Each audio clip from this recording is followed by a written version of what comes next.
Hello friends, स्वागत है आपका करियर कॉन्वेंट के यूट्यूब चैनल पे। और आज हमारा जो डिस्कशन का टॉपिक होने वाला है वो है मेटल फोर्जिंग। तो साथियों, आज की इस वीडियो में हम डिफरेंट तरह के मेटल फोर्जिंग प्रोसेस को समझेंगे जो कि मैकेनिकल इंजीनियरिंग में या फिर मैन्युफैक्चरिंग इंजीनियरिंग में यूज की जाती है। और ये साथियों, अपनी इस वीडियो को शुरू करते हैं। सबसे पहले साथियों, हमें समझने की आवश्यकता है कि मेटल फोर्जिंग प्रोसेस है क्या। तो देखिए, हम डेफिनेशन पे बात करते हैं।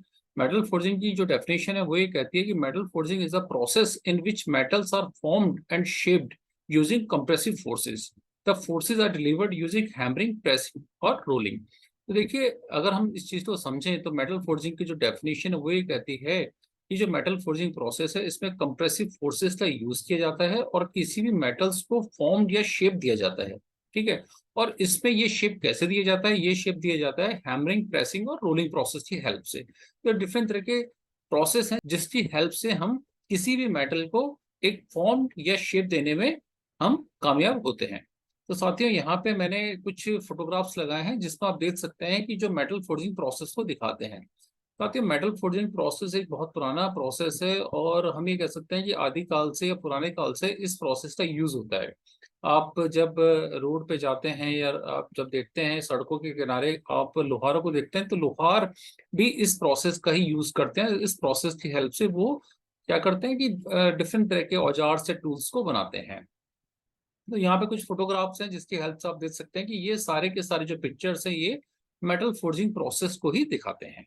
मेटल फोर्जिंग का यूज किया जाता है जो कि इंडस्ट्री में यूज होती है, जिसमें पहली फोर्जिंग होती है कोल्ड फोर्जिंग, सेकंड फोर्जिंग होती है साथियों वार्म फोर्जिंग और थर्ड फोर्जिंग होती है हॉट फोर्जिंग।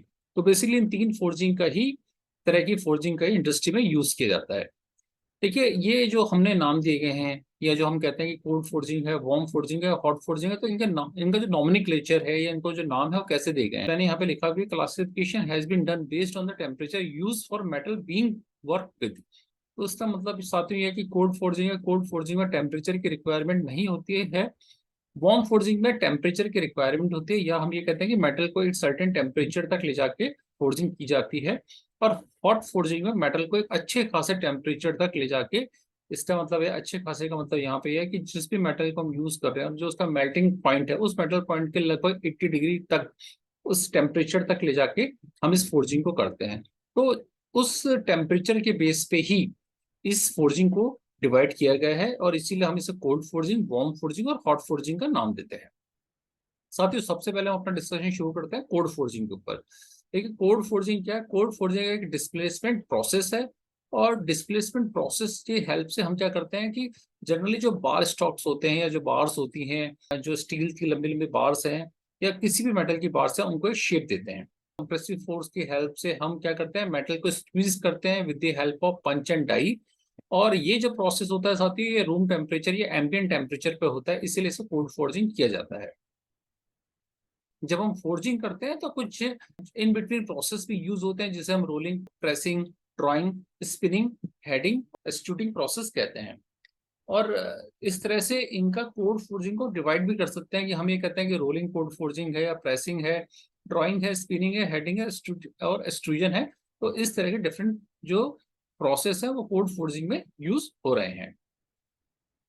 साथ ही यहाँ पे मैंने कोड फोर्जिंग का एक एग्जांपल दिया है। इसमें बेसिकली देखिए क्या है, ये एक 4 स्टेप डाई है जिसमें स्टेप 1, स्टेप 2, स्टेप 3 और स्टेप 4 इस तरह से प्रोसेस दिखाया गया। और एक मैन्युफैक्चरिंग प्रोसेस दिखाया है जिसमें हम एक बोल्ट या स्टड की मैन्युफैक्चरिंग करते हैं। तो देखिए साथ ही होता क्या है, इसमें एक साइड से इनपुट है, तो इनपुट में यहाँ पे हम जो बार स्टॉक की बात करते हैं, बार स्टॉक एंट्री करता है। ये पंचेज होते हैं, पंचेज की हेल्प से इस बार को एक शेप दिया जाता है। तो फर्स्ट स्ट्रोक में एक प्री शेप ये मिलता है, सेकंड स्ट्रोक में इस तरह का शेप मिलेगा, थर्ड स्ट्रोक में इस तरह का, फोर्थ स्ट्रोक में क्या होगा, ये जो आपकी जो बोर्ड्स हैं, स्टड है, ये आउट हो जाएंगे। आउट का मतलब है कि ये इस प्रोसेस से बाहर हो जाएंगे और ये कंप्लीट बोल्ट या स्टड हमें मिल जाएंगे।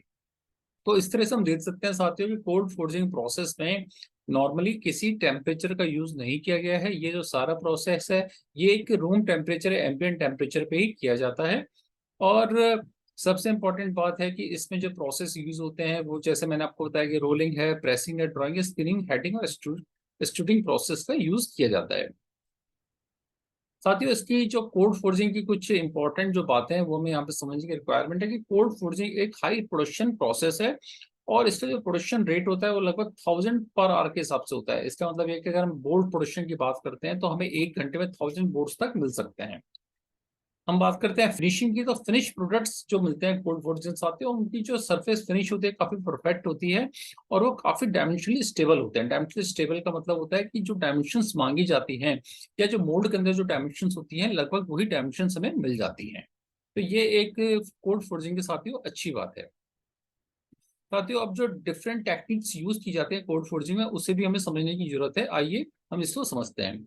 हमने साथियों लास्ट स्लाइड्स में rolling, pressing, drawing, spinning, heading और एक्सट्रूडिंग की बात की है, और आइए इन प्रोसेस को वन बाय वन समझते हैं। सबसे पहले देखिए रोलिंग को समझते हैं। रोलिंग क्या है? रोलिंग का जैसे नाम ही बताता है कि इसमें रोलर्स का यूज किया जाता है। डिफरेंट रोलर्स की हेल्प से हम इंगट हम कहते हैं, एक पर्टिकुलर शेप होती है मेटल की, उसको इंगट को हम डालते हैं और इंगट की पतली पतली चादरें बना के हम निकालते हैं। तो ये बेसिकली क्या है साथियों, एक कोल्ड रोलिंग प्रोसेस है। और आपने सीआरसी शीट्स का, जिसे हम कोल्ड रोलिंग शीट्स कहते हैं, वो नाम सुना होगा। तो कोल्ड रोलिंग शीट जो है इसी प्रोसेस के थ्रू, यानी कि रोलिंग प्रोसेस के थ्रू बनाई जाती है। साथियों ये जो प्रोसेस है ये फोर्जिंग प्रोसेस में ही काउंट होता है। अब बात करते हैं साथियों प्रेसिंग की। प्रेसिंग साथियों, it is nothing but it is the operation which is done by with the help of different dies. तो इसमें होता क्या साथियों, देखिए डिफरेंट डाइज का रोल दिखाई दिया गया है। इसमें लोअर डाई होती है और अपर डाई होती है। लोअर और अपर के बीच में एक प्री हीटेड जो मेटल है उसका बिलेट का यूज किया जाता है, और इस बिलेट को एक पर्टिकुलर शेप दी जाती है। तो जब ये रैम रैम का मतलब है कि ये रैम जब ये एक मूवमेंट करता है विद द हेल्प ऑफ एक फोर्स देता है, तो इस फोर्स की हेल्प से हम इस हमने जो ब्लेड लगाया हुआ है यहाँ पे, ये हमने मेटल के जो ब्लेड यूज कर रहे हैं, तो हम उसे पर्टिकुलर शेप देने में कामयाब होते हैं। तो ये जो प्रोसेस आते हैं ये प्रेसिंग ऑपरेशन कहलाता है। तो थर्ड ऑपरेशन है कोड फोर्जिंग में जो जनरली यूज किया जाता है, उसे ड्राइंग फोर्जिंग कहते हैं। ड्राइंग फोर्जिंग का मतलब है कि इसे ड्रॉ किया जाता है।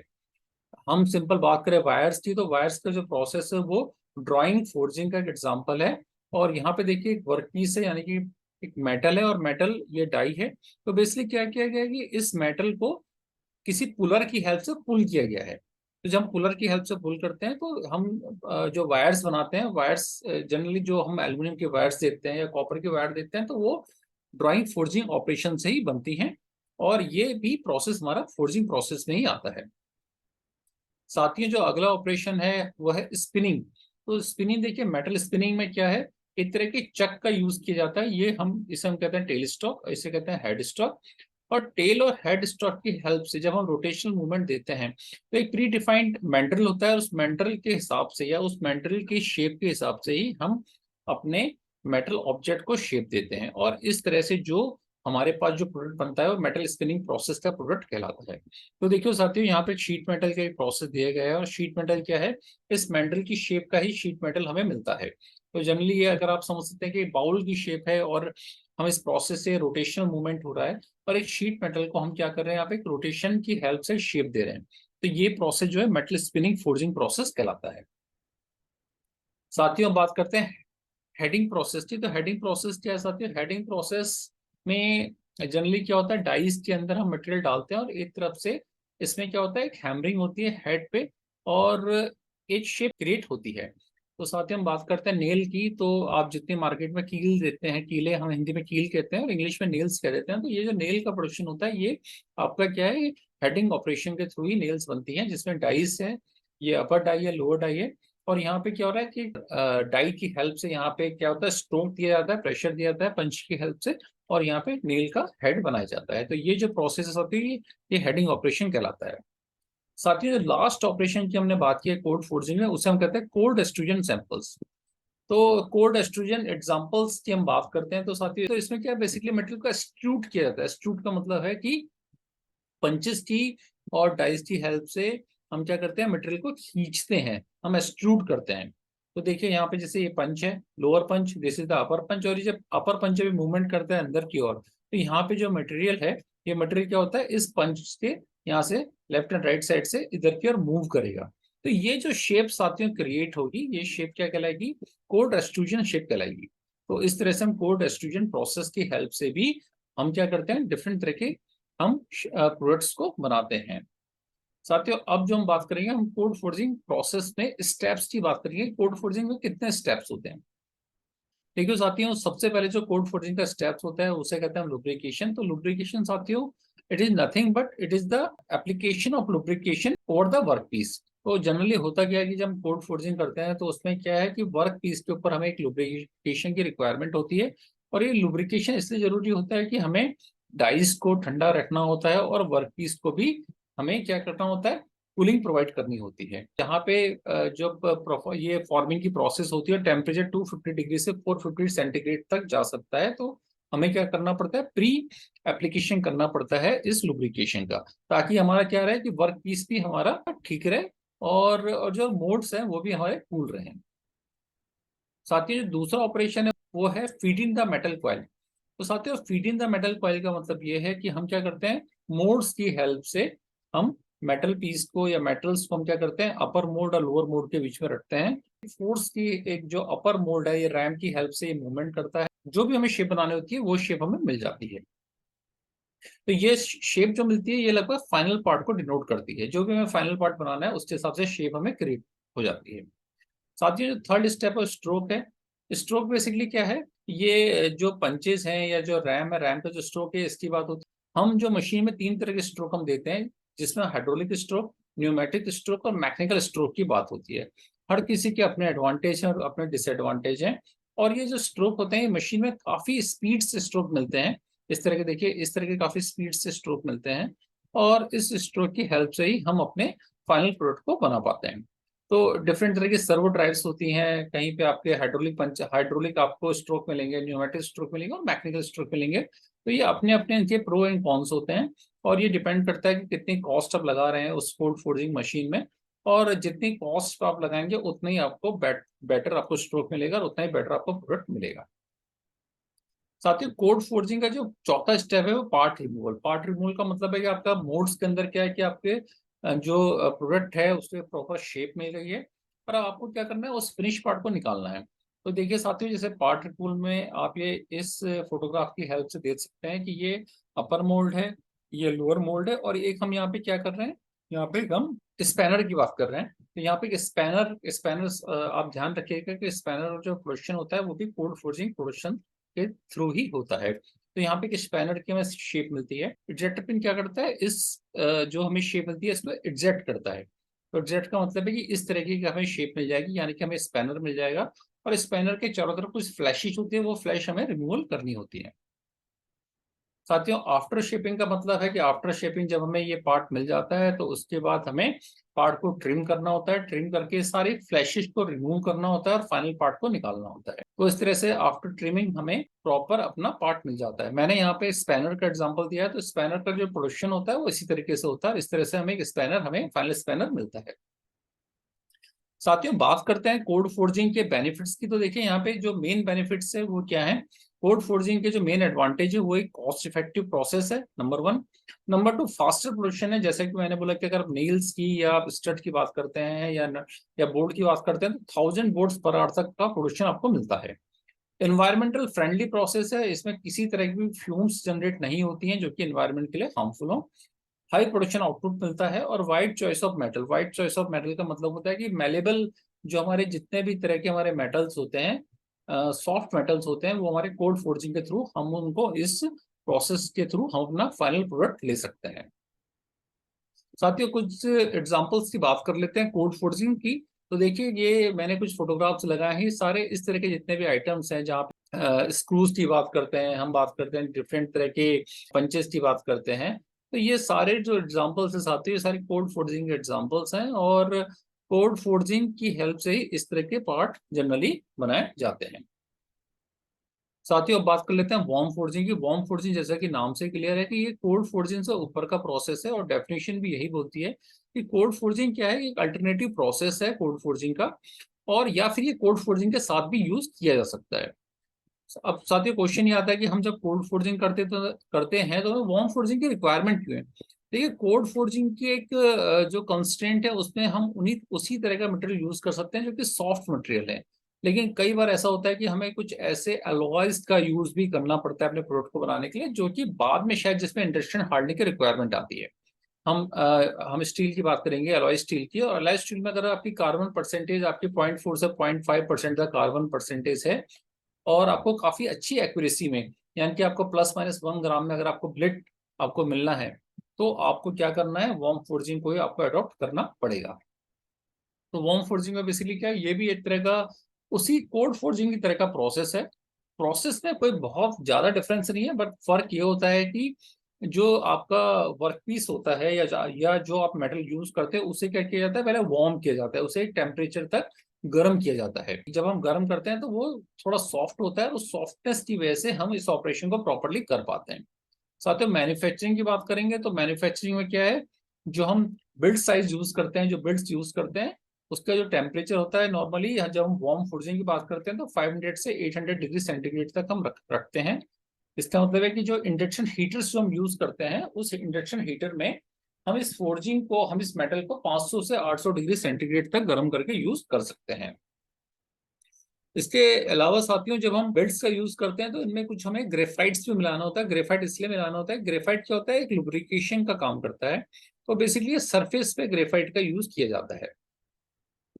हम तीसरी बात करेंगे साथियों, मैन्युफैक्चरिंग में तो ये सारा ऑपरेशन भी डाइस के अंदर होगा, और नॉर्मली इस तरह के प्रोसेस में फ्लैशेस हमें फॉर्म नहीं होती हैं, फ्लैशेस नहीं मिलती हैं।